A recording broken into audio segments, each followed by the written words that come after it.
When I was 17, I worked in a large mall at Vans. I had a lot of creepy older guys come in and flirt with me, but one guy took the cake.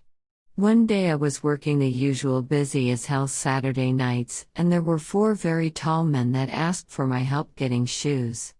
I worked at an outlet, so the store was large with tall racks.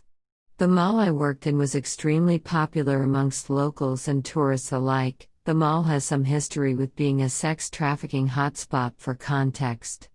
So anyway, the men said they were from Nigeria and they were pretty chill at first until they began to flirt.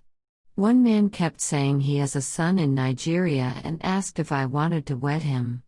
I laughed because I thought he was joking, but suddenly he looked extremely offended.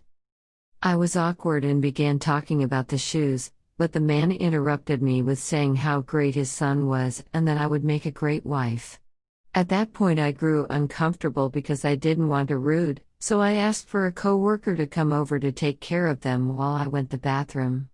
Everything was normal for the remainder of my shift. I clocked out and I was waiting for my dad to come pick me up. I usually walked around the halls of the mall as I waited. The music was soothing and all was calm. I walked past a restroom hall and saw figures standing in my peripheral.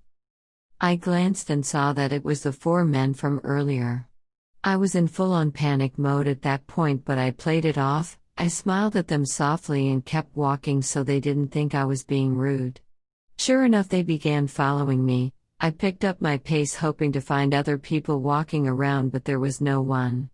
I was speed walking, but the guys were keeping pace with me. My thoughts were to just go to the bathroom so I could lose them, so I entered the next restroom hall. I walked slowly thinking I had lost them, but soon after I heard pounding footsteps in a hurry. I looked back and they were coming right for me. I didn't think the bathroom was an option anymore and I started yelling for help.